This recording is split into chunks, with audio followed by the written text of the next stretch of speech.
Começa mais uma edição do JR 15 Minutos, o podcast da Record TV que aprofunda as notícias que mais mexem com a nossa vida. No Rio de Janeiro, uma fábrica clandestina de suplementos alimentares produzia amido de milho no lugar de creatina.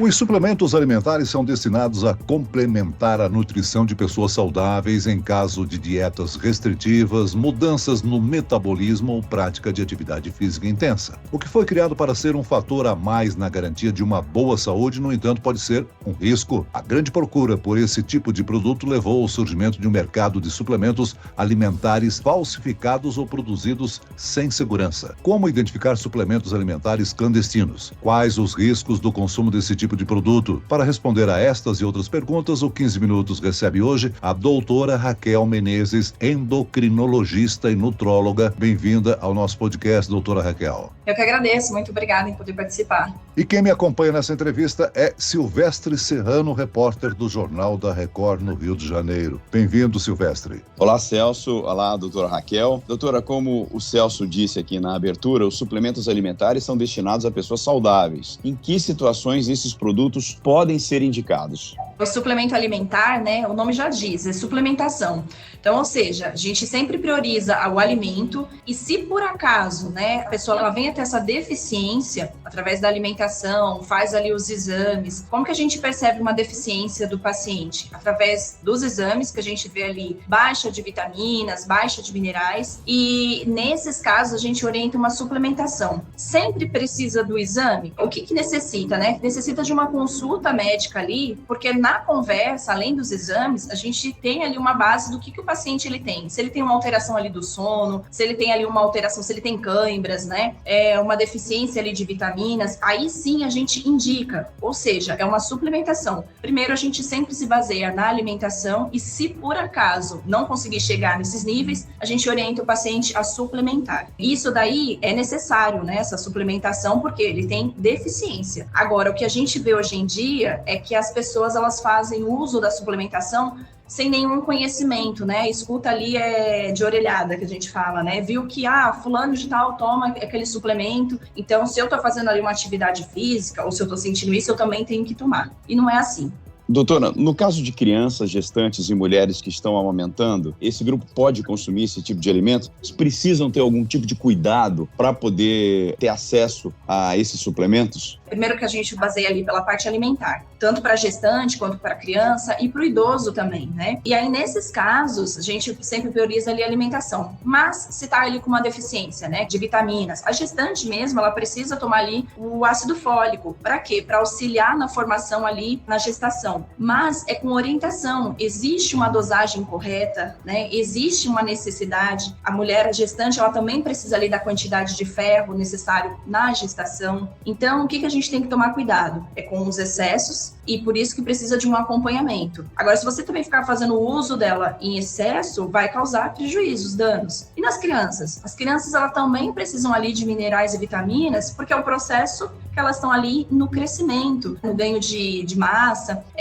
Então, é necessário também verificar ali a quantidade, se a criança tem ali aquela deficiência, mas sempre com cautela, Até mesmo porque a quantidade da criança, ela vem a ser diferente ali, que o pediatra vai indicar, do que no adulto. E até mesmo nós, adultos, a gente baseia ali através dos exames, porque a minha deficiência numa vitamina, ela pode ser menor do que a sua, e você tem que tomar uma quantidade maior do que no meu caso. Então, por isso que a gente fala ali, suplementar se necessário. Agora, doutora, o termo suplemento alimentar foi criado para incluir uma série de produtos diferentes, como nutrientes, substâncias bioativas, enzimas e probióticos. A senhora pode explicar a diferença entre esses vários tipos de substâncias? Na realidade, quando entra ali com suplementação, a gente fala ali de vitaminas e minerais, mas tem também ali os probióticos, porque o nosso corpo, ele funciona como uma máquina. Então, se a gente está ali com uma deficiência na parte intestinal, e aí essa conversa, esse diálogo que a gente tem na consulta, para entender o paciente, porque assim, se ele é constipado,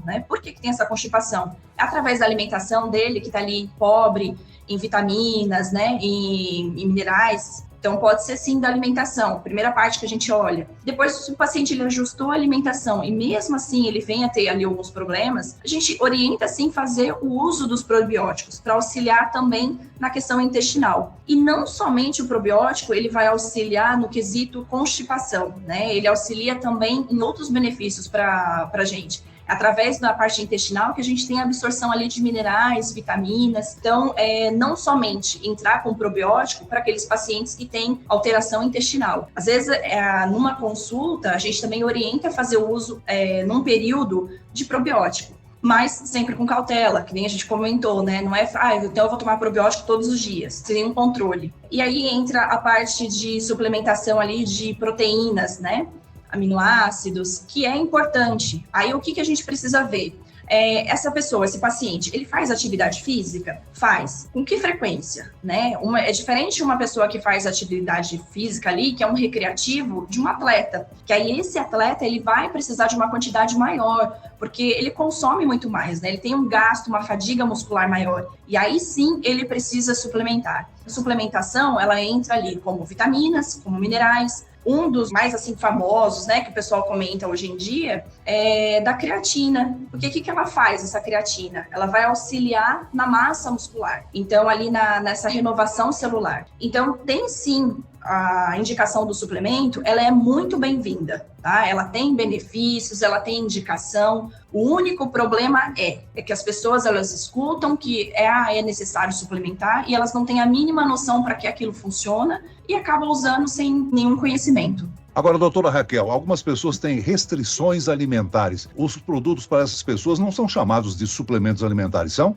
Se ela tem restrição alimentar, ela não vai poder consumir aquele certo tipo de alimento. E aí, nesses casos, né, o que a gente tem que ver? Se pode tomar ali aquela quantidade. Por quê? Vou dar um exemplo. Se o paciente ele tem uma alteração renal, né, então a gente tem que tomar um certo cuidado com o tipo de vitaminas que vai fazer. Essa pessoa ela não pode tomar ali um excesso de uma vitamina D, né, porque vai causar problema. Então, por isso que é importante, ali na consulta médica, se você tem essa restrição, o seu médico vai falar, olha, para você não é interessante tomar essa quantidade de vitaminas, né? Tem que suplementar? Tem, mas cuidado com a dosagem. Se você passar e fazer uso excessivo, vai prejudicar o problema que você já tem. Ou seja, como não são medicamentos, os suplementos alimentares, então, não precisam ser registrados na Anvisa. Agora, isso exige que o consumidor tenha ainda mais cuidado ao comprar os produtos, né? Tem que ter um cuidado enorme. Se você busca pela internet, você tem uma variedade ali que você não sabe de onde que vem a procedência, né? Às vezes você passa em alguns lugares, eu até cheguei a ver recentemente, vendendo ali a granel. Claro que tem locais que são seguros, né? Mas a gente não sabe ali daquela procedência. E você acaba suplementando aquilo, você pega ali, não, mas é natural.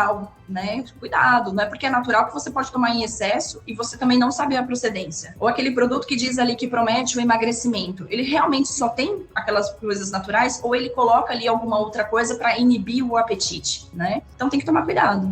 Doutora, desde que eu me conheço por gente, eu ouço a orientação da não automedicação. Só que, no caso, o suplemento não é medicamento. Mas também a senhora está orientando aqui que é não a autossuplementação. Aí a pergunta que eu faço é o seguinte: qual o perigo dessa autossuplementação e até que ponto, em que tipo de risco a gente está tendo ao indiscriminadamente consumir o que a gente nem sabe se pode ou não consumir? A autossuplementação, tudo que a gente, para tudo, a gente precisa de equilíbrio, né? A deficiência é ruim, mas o excesso também é. Isso daí para medicação, para suplemento, qualquer coisa para a gente, o excesso também vem a ser prejudicial. Então, se a pessoa ela tem ali uma restrição, se ela não pode tomar um certo medicamento, é o que a gente vê hoje em dia, vou tomar chá. Né?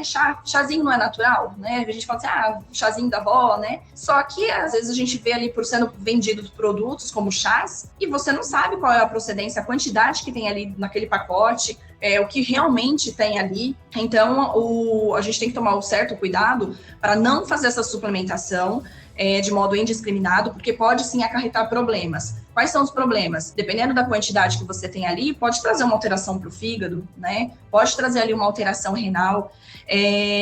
Às vezes as pessoas buscam ali e falam, eu escutei que fulano começou a fazer ali academia, tá tomando ali whey, como se fosse o que vai fazer ali o emagrecer. O que vem a ser o whey? O whey é uma proteína. Então, se você consumir ele em excesso, você também vai engordar. E qual que é o objetivo da pessoa quando ela começa a fazer ali a academia? Porque ela quer ganhar massa muscular, reduzir o percentual de gordura. E se ela estiver consumindo, por mais que seja whey em excesso, o que vai acarretar? Ela também vai ter o ganho de peso. Agora, doutora Raquel, desde o dia 9 de outubro nós temos uma nova lei de rotulagem dos alimentos. Essa nova regra também se aplica aos suplementos alimentares e quais são as informações obrigatórias? Na realidade, assim, da rotulação, né, o que eles têm que colocar? Se tem ali o excesso da quantidade, eles têm que colocar ali na frente do produto, né? Então, isso daí facilitou muito, até mesmo na questão ali do supermercado, né, na prateleira, que a gente passa com pressa. Então, você vai passar ali, o que você vai olhar primeiro? Você não vira ali para ler o rótulo, né? Raras pessoas que pegam o rótulo ali para olhar a quantidade que tem. Então, o que auxiliou, o que facilitou, é porque se aquele produto, ele tem o excesso da quantidade de gordura, carboidrato, né, ali naquele produto, eles têm que colocar uma lupinha na frente. Então, isso daí já chama um pouquinho mais de atenção, porque a pessoa que tem que passar, por mais que esteja com pressa, ela vai ver, opa, esse produto aqui tem 2 lupinhas, então significa que ele contém ali 2 nutrientes ali que já estão em excesso, né, e aí ele vai querer comparar com outro. Isso daí traz um certo benefício, porque até a indústria, ela vai querer que o produto dela seja melhor, e dos suplementos também. Aí, você olhando ali atrás, você vai ver a quantidade que tem por porção. Também o que ficou legal na nova rotulagem é que se você colocar ali, são 30 gramas de um produto, você vai comparar com 30 gramas do outro, sem ter que ficar fazendo aqueles cálculos, né? Porque às vezes você pega um produto ali que você vai comparar com, esse daqui é em 22 gramas, e esse daqui é em 33 gramas, aí você tem que ficar fazendo a conversão. E agora não, eles vão ter que colocar ali por porções, né? E vai ser mais prático, porque o paciente, que nós consumidores, vai olhar ali e vai ver o que contém mais naquele produto. A nova lei, então, estabelece que os fabricantes não aleguem benefícios sem comprovação científica, né? Exato. Não, isso daí, sem dúvidas, né? Ele não pode colocar. Isso daí também foi benéfico, né, pra gente, porque às vezes coloca lá, contém ômega 3, contém não sei o que, mas qual é a quantidade, né? Às vezes você também tem que provar ali que traz mais benefício do que o seu produto concorrente. Doutor, o grande problema é que nesse mercado de suplementos alimentares, infelizmente, levou ao surgimento de grupos criminosos que acabam adulterando as embalagens originais e vendem esses produtos sem origem. Nessa terça-feira, aqui no Rio de Janeiro, nós registramos uma grande apreensão desse tipo de produto clandestino. Esses suplementos clandestinos são o maior risco da saúde? Dependendo do suplemento, né, não significa que ser caro significa que é bom, tá? Não é isso. Mas também quando a gente olha ali, busca na internet, você vê uma discrepância assim nos valores, né? Também tem que questionar, falar por quê? Que se é o mesmo produto, esse daqui tem um valor muito mais alto do que o outro, né? E ficar atento, porque às vezes a pessoa não passou ali por uma pesquisa, é um produto adulterado. Então, eu já tive pacientes que chegou a comprar produto na internet, ali no caso era medicações, hormônios, ele já tinha um histórico de síndrome do pânico, né? E aí, quando ele começou a consumir esse produto que ele comprou na internet, e o que ele falou para mim? Ele comprou porque um amigo indicou. Só que ele começou a tomar, pro amigo, não fez nenhum efeito. Mas para ele, o que fez? Desencadeou aquele processo que ele tinha ali, uma síndrome do pânico, né? Por quê? Não se sabe a procedência e o que continha, se era realmente só aquilo que estava escrito no rótulo, né? Não é à toa que muitas vezes se chama isso de bomba. Exato. E aí as pessoas, elas fazem uso sem orientação médica e às vezes é necessário a reposição hormonal em pacientes que necessitam. Só que aí o que acontece? Se você chega um paciente aqui, você fala, olha, você precisa fazer uma reposição hormonal, ele fica na cabeça o quê? Que hormônio vem a ser somente ali a bomba, que porque o fulano comprou pela internet. Mas às vezes tem uma orientação médica pra gente fazer, mas não é pelo mercado ali clandestino e com receita médica e com orientação, dose e exames, né? E aí a pessoa fazendo esse uso indiscriminado, as pessoas elas ficam com esse preconceito aí, achando que é bomba, somente bomba, e não faz o uso da medicação correta, quando é necessário. O Silvestre Serrano já salientou que é importante ter a orientação de um especialista, né? De um médico responsável por nutrição, né? Exato. É necessário, sim, ter uma avaliação, porque a gente vai ver o quê? A deficiência que você tem. Então, se você precisa realmente daquele suplemento, se você precisa daquele mineral, daquela vitamina ou aquela reposição hormonal, Aí sim, o que a gente indica? A dosagem correta, que está ali na deficiência, e o período que você vai tomar. Muito bem, o 15 Minutos de hoje termina aqui. Eu agradeço a participação e as informações da endocrinologista e nutróloga Raquel Menezes. Obrigado, doutora. Eu que agradeço, até mais. E agradeço também a participação de Silvestre Serrano, repórter do Jornal da Record no Rio de Janeiro. Obrigado, Silvestre. Obrigado, Celso. Foi um prazer participar deste podcast do Jornal da Record e também agradeço a doutora Raquel. Esse podcast contou com a produção de David Bezerra e dos estagiários Lucas Brito e Cátia Brazão. Sonoplastia de Marcos Vinícius. Coordenação de conteúdo, Edivaldo Nunes e Deni Almeida. Direção editorial, Tiago Contreira. Vice-presidente de jornalismo, Antônio Guerreiro. E eu, Celso Freitas, te aguardo no próximo episódio. Até amanhã.